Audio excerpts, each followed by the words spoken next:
Jai Hind everyone, good morning to all of you. This is Pooja Upadhyay from Shri Ram Public School. Today we are going to see the new topic, that is important documents used in the formation of the company. Yesterday we completed the question formation of the company. In that we have studied there are three documents required. So many documents are required actually, but there are three main documents, which is memorandum of association, article of association, and the prospectus. Okay, so let's see in details what are they, the document. Okay, Memorandum of Association is the principal document of a company. It is considered as a charter of the company. It contains the power and objectives of the company. It also describes the scope of operation of the company. It can be altered only according to the provision made in the Companies Act regarding its alteration. Memorandum of Association provide the information to the outsiders such as creditors, supplier, etc. to know the limitation and the scope of the company dealing. It is also known as the doctrine of the outdoor management. It means that memorandum of association, it is some kind of the document in which a company give the information about their objective, scope of operation means the activity level of their business organization, right? It is useful for the organization while dealing with the outsider means employee, sorry, it's not employee, it is a creditor, supplier. Okay, next. Okay, so now it is clear that what we use the memorandum association, it is actually used by the organization while dealing with the outsider. With the help of this memorandum of association, the outsider get the details about the company while dealing with that, right? मतलब किसी के साथ भी हम कोई dealing करते हैं transaction या बिजनेस का, राइट, तो उसके बारे में पहले हमें पता होना चाहिए, राइट? तो वो मेमोरेंडम ऑफ एसोसिएशन के थ्रू हमें कंपनी के बारे में पता होता है. Let's see what are the content involve in the memorandum of association, right? First one, name clause. This clause contain the complete name of the company, as it suggests that name clause में क्या होगा, company का पूरा नाम होगा. Choose any subject of the following. अब नाम भी कैसा होना चाहिए? The name of the company must be end with word limited, of course because it is a public limited, right? So company के नाम के एंड में लिमिटेड वर्ड होना कंपलसरी है.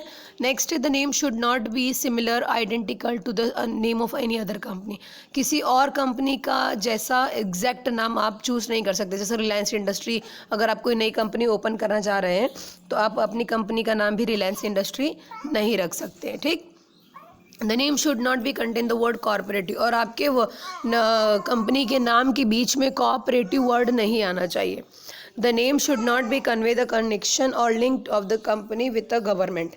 इसका मतलब है जब भी आप अपनी कंपनी का नाम डिसाइड करते हैं, ठीक है, तो उसमें ऐसे कोई वर्ड यूज़ नहीं करने हैं जिससे ये पता चले कि इस कंपनी में गवर्नमेंट का इंटरफेरेंस किसी भी तरह से है. क्योंकि बच्चों पब्लिक कंपनी और पब्लिक सेक्टर अलग होता है. पब्लिक कंपनी पब्लिक की कंपनी होती है, यहाँ पे गवर्नमेंट का कोई इंटरफेरेंस नहीं होता. ठीक है, वो गवर्नमेंट का इंटरफेरेंस जो है वो पब्लिक सेक्टर में होता है, पब्लिक कंपनी में नहीं. क्लियर हो गया? नेक्स्ट है situational domicile close. This clause contain the name of the state in which the registration. अब डोमिसाइल क्लोज का मतलब जहाँ पे आपने रजिस्ट्रेशन कराया है वहाँ की डिटेल्स, जिस स्टेट में आपने रजिस्ट्रेशन करा है वो. It is necessary because the company get the registration from that same state only. The registered office is a place where all the important document of the company are kept. एक जगह है जहाँ पे आप अपने ऑफिस के सारे important documents रखते हैं. A company must have the registered office when it it's are. Company का एक रजिस्टर्ड ऑफिस होना कंपलसरी है. ठीक है, नेक्स्ट देखिए, alteration of the situation close. अब हम लोग सिचुएशन क्लोज को अल्ट्रेशन कैसे कर सकते हैं? जैसे मान लीजिए आप जिस स्टेट में रजिस्ट्रेशन कराए, अब आप वहाँ से अपना बिजनेस हटा करके किसी और स्टेट में जाना चाहते हैं, इस तरह की चेंजेस. ठीक है, by passing the special resolution and by obtaining the section of the register office of both the state if the office is shifted to the from one state to another. मैंने पहले ही बोला, ठीक है, तो जिस state में आप रहते हैं, बिजनेस स्टार्ट कर रहे हैं, आपको उसी स्टेट से रजिस्ट्रेशन कराना पड़ता है. लेकिन मान लीजिए अगर आप शिफ्ट हो रहे हैं तो आप जिस स्टेट में शिफ्ट हो रहे हैं एक उसके लिए रेजोल्यूशन पास करना पड़ता है और दोनों रजिस्टर्ड ऑफिस को इन्फॉर्म करने के बाद ही आप कर सकते हैं.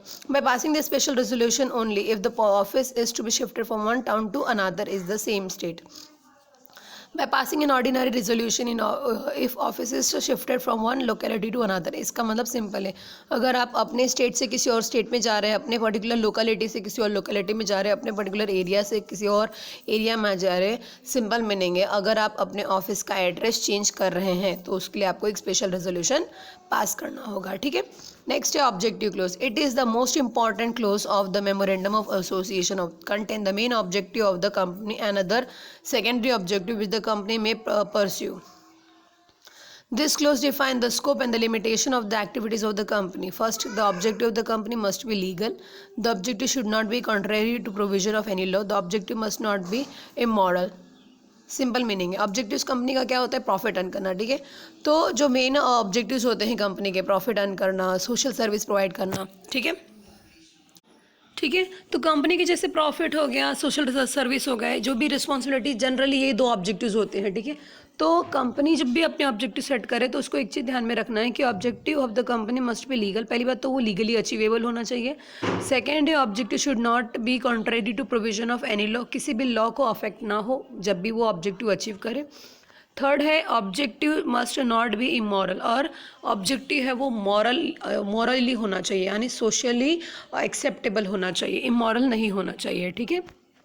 जैसे मान लीजिए एग्जांपल दे रहे, अब कंपनी में आपने चाइल्ड लेबर कर दिया, ठीक है। इससे क्या होगा, अब बच्चों को कम सैलरी देनी पड़ेगी, हमारा प्रॉफिट ज़्यादा होगा, चलो हम एक काम करते, बड़े लोगों को रखने से अच्छा बच्चों को ही अपने यहाँ पे जॉब पे रख लेते हैं, ठीक है। ये इंटेंशन से आपने कंपनी स्टार्ट की, आपका ऑब्जेक्टिव प्रॉफिट तो अचीव हो गया, लेकिन यहाँ पे आपने लेबर चाइल्ड लेबर यूज़ किया, जो क्या है प्रोविजन ऑफ लॉ के अगेंस्ट है, राइट। तो ये नहीं होना चाहिए इस टाइप का, ठीक है। नेक्स्ट है liability clause. This clause define the liability of the member of the company in case of the company limited by share. The liability of the member is limited to the extent unpaid amount of the share capital. For example the person having 1000 share. Liability clause simple है, liability जो मैंने आपको पहले बताया था, responsibility और outstanding dues, जो भी पैसा कंपनी को देने के लिए बाकी रहता है वो, ठीक है, तो वो आपको क्लियर कर देना है, ठीक। नेक्स्ट है alteration of the liability clause. If a company want to make alteration in a liability clause, then it must be passed the numerous resolution in a meeting of its member. तो liability में भी अगर आप कोई changes करना चाहते हैं, ठीक है, तो उसके लिए भी आपको एक स्पेशल रेजोल्यूशन पास करना होगा। नेक्स्ट है capital clause. The clause specify the amount of the share capital with which the company is to be registered. जैसे मैंने फॉर्मेशन में बताया था, उनको एक ऑथोराइज कैपिटल सेट करना होता है, फिर उसमें से मिनिमम सब्सक्रिप्शन करना होता है, ठीक है। तो वही वाला है ये कैपिटल क्लोज, ठीक है। The capital with which the company is registered is called registered authorise और नॉमिनल कैपिटल, ठीक है। जिससे कंपनी रजिस्टर्ड होती है उसको हम लोग क्या कहते हैं, authorise capital. A company can issue only that number of shares which are authorized by its memorandum।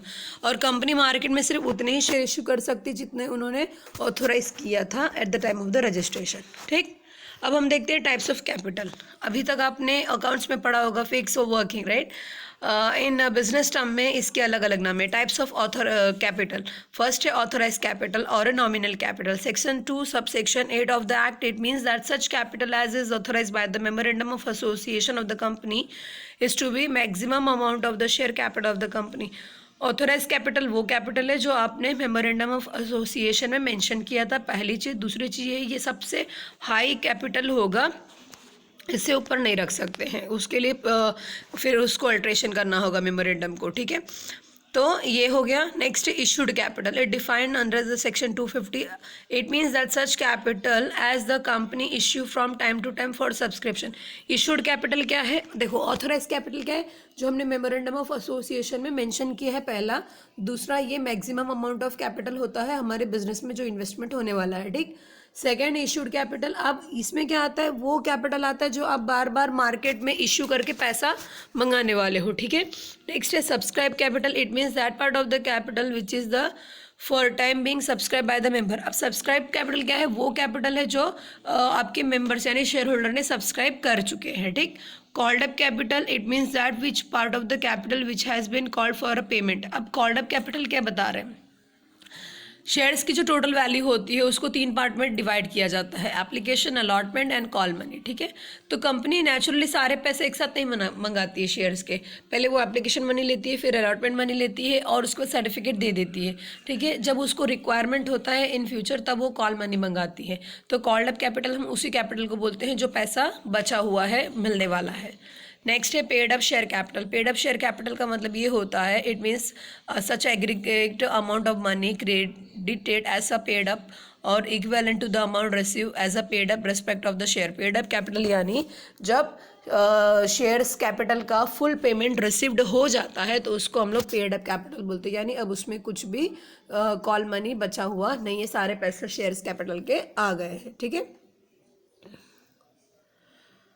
Association subscription clause, this clause, ठीक है। तो एसोसिएशन सब्सक्रिप्शन क्या होता है? This clause contain the declaration by the director stating that we the several person whose name and address submitted the director being formed into a company accordance with a memorandum of association and we undertake to take the qualification share. This declaration must be signed by all the directors of the company, ठीक है। तो ये association subscription clause क्या होता है? ये directors के promissory note की तरह होता है, ठीक है, और हमें इसको अल्ट्रेशन नहीं कर सकते हैं, ठीक। देखिए लिखा हुआ है alteration of the association close, this close can not be altered, ये जैसा है वैसे ही रहेगा, ठीक है। अब हम जा रहे हैं देखने के लिए दूसरा डॉक्यूमेंट क्या है हमारा, article of association. Article of association contain the rules and regulation regarding the management of the company. Simple है, मेमोरेंडम ऑफ एसोसिएशन जो था वो हम एक्सटर्नल पार्टीज़ के लिए बनाते हैं और आर्टिकल ऑफ एसोसिएशन जो है वो इंटरनल पार्टीज़ यानी employ, management staff, board of directors and other staff के लिए, ठीक है। It define the power, duties, rights of the management, other and the board of director. Generally all the companies prepare their own article of association in case company not want to prepare their own article of association, then they can select any one article of association given by the table F of the Companies Act. ये जो article of association होता है generally company अपना खुद का बनाती है, लेकिन मान लीजिए अगर कंपनी नहीं बना पा रही है तो वो टेबल एफ जो कंपनीज एक्ट में मेंशन है वहाँ पे basic article of association mention है, ठीक है। तो उसमें से कोई भी एक सिलेक्ट कर सकती है। A company can select any one of this article of association, okay। Now next, the articles of association are signed by all the director of the company. It must be duly attendance by any two witness.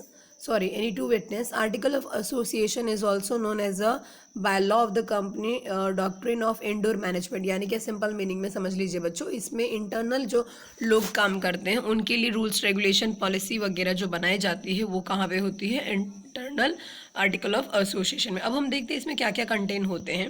Rights of each type of the share holder, share holder के क्या rights हैं, amount of the share capital and different classes of the share, इसमें हम लोग क्या डालेंगे? Shares की value, shares के टाइप्स, ठीक है। Rights of share holder, procedure for making the allotment of share, किस तरह से हम अलॉटमेंट करेंगे, मैंने पहले बताया था अलॉटमेंट ऑफ शेयर क्या होता है। यहाँ पे हम लोग रियल में शेयर सर्टिफिकेट देते हैं पब्लिक को, ठीक है। नेक्स्ट है procedure for issuing the share certificate, कैसे देंगे वो। Procedure for transfer of share, procedure for feature of share. Feature का मतलब कैंसिलेशन, मान लीजिए कोई शेयर होल्डर है और बाय डिफ़ॉल्ट हो गया है तो उसकी शेयर को हम लोग कैंसिल कर देते हैं, जिसके बाद वो परमानेंट मेंबर नहीं रहता, ठीक है।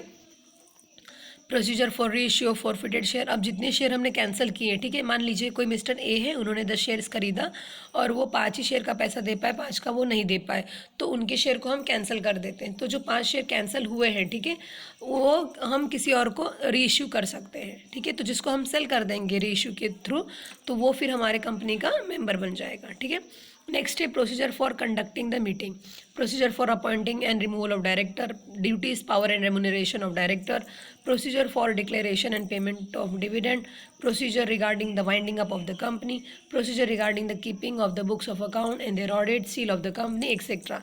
यानी कि कंपनी के अंदर के काम जो भी होंगे उससे रिलेटेड सारे चीज़ें हम लोग कहाँ पे लिखे रहते हैं? आर्टिकल ऑफ एसोसिएशन में, ठीक है। Article means the article of association of the company as an ordinary frame as a altered from time to time as upheld and pressure in the provision of the company or law of this act. Alteration of article of association, यानी कि ये company की internal rule regulation है और जब कभी required होता है तो इसमें हम लोग अल्ट्रेशन कर सकते हैं, ठीक है। अल्ट्रेशन कैसे होगा? कंपनी में change it's article of association bye passing the special resolution, ठीक है। बच्चों ये जो बार बार हम लोग रेजोल्यूशन पढ़ रहे हैं, इसका मतलब एक बार समझ लीजिए, होता क्या है कि जब भी आपको कोई भी चेंजेस करने तो उसके लिए स्पेशल रेजोल्यूशन पास करना है। स्पेशल रेजोल्यूशन का मतलब होता है डिसीजन लेना। एक स्पेशल मीटिंग कंडक्ट की जाती है और उस मीटिंग में रिजोल्यूशन यानी बाय वोटिंग मेथड कोई भी डिसीजन लिया जाता है, ठीक है। Passing the resolution subject of the following condition. अब हम देखते हैं आर्टिकल ऑफ एसोसिएशन हम कब चेंज कर सकते हैं। First one, the alteration must not B contrary of against the provision of memorandum of association and the companies act. जो भी आप अल्ट्रेशन कर रहे हैं वो मेमोरेंडम और कंपनीज एक्ट के फेवर में होना चाहिए, अगेंस्ट नहीं। It must not result in a breach of contract with outsider, बल्कि इसमें ऐसे रूल्स रेगुलेशन भी नहीं होने चाहिए जिसके थ्रू हमारे आउटसाइडर जैसे जो कंपटीटर है, सप्लायर है, इनके साथ किसी भी तरह का कॉन्ट्रैक्ट ब्रीच हो, ठीक है, यानी कैंसिल हो। It must not be the interest of the it must be in the interest of the company, ये कंपनी की फेवर में होना चाहिए। It must not result in increasing the liability of its member, इसके through company की liability भी increase नहीं होनी चाहिए। If the alteration involve the conversion of the public company into private company then the approval from the central government must be obtain. अब मान लीजिए आपने पब्लिक रजिस्टर्ड कंपनी स्टार्ट की और अब आप उसको प्राइवेट कंपनी में कन्वर्ट करना चाहते हैं, ऐसा हो सकता है, लेकिन अगर सेंट्रल गवर्नमेंट आपको परमिशन दे तो, अदरवाइज नहीं, ठीक है।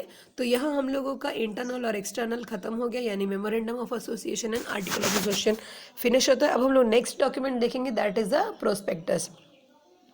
स्टूडेंट देखिए यहाँ पे डिफरेंस बिटवीन दिया गया है, ठीक है, लेकिन ये डिफरेंस ना बुक का है जो आपको यूज़ नहीं करना है, ठीक है।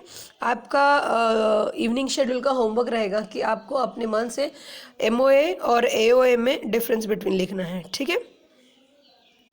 नेक्स्ट है हमारा प्रोस्पेक्टस। डिफरेंस बिटवीन आपको अपने मन से लिखना, मैंने पहले ही बोल दिया है, ठीक है। तो आप लोग प्लीज़ बुक यूज़ मत करिएगा। Any 3 points is okay. Okay. Now moving to the next one, prospectus. A public limited company limited by shares must issue the prospectus if it want to make an appeal to the public to subscribe its share and debentures. अगर public limited company को पैसे मंगाने हैं by issue of the shares and debentures, in that case they have to invite the public, right. How the public will know that company need the funds, right. For that we need to give the invitation, है ना। So this is the invitation card. According to the Companies Act 1956, a prospectus is any document including the notice, circular, advertisement और other document, कुछ भी हो सकता है। ये advertisement दे दीजिए, एक नोटिस दे दीजिए या सर्कुलेशन कर दीजिए, ठीक है। दैट इन्वाइट द डिपॉजिट्स और offers from public for the subscription और परचेस ऑफ एनी शेयर्स और debentures of the body corporate यानी कंपनी, ठीक है। In general we can say the prospect include the any document which invite the general public to invest their money in the security of the company. Simple meaning में क्या है, prospectus का एक invitation card है कि हमें पैसे की ज़रूरत है, प्लीज़ हमें पैसे दीजिए by purchase of the share और debentures, okay. There must be the invitation to the general public and large. The invitation must be made by or on behalf of the company. The invitation must be subscription to purchase the share and debentures. यही होना चाहिए, ठीक है। Simple meaning में ये क्या है, एक टाइप का इनविटेशन कार्ड है, ठीक है। तो अभी हमने तीन कंप्लीट हो गया। तो हम लोगों के इंपॉर्टेंट डॉक्यूमेंट खत्म हो गए जिसमें हमने MOA, AOA और प्रोस्पेक्टस देखा है। माय डियर स्टूडेंट, इन तीनों को अच्छे से एक बार, फिर 2 बार 3 बार वीडियो देख के समझ लीजिएगा, बिकॉज ये तीनों में से कोई भी 2 आपके एग्जाम में आने ही वाला है, कोई भी 2 आएगा, ठीक है। तो आज हम लोग यहीं पे स्टॉप करते हैं। Happy and stay home, stay safe. जय हिंद।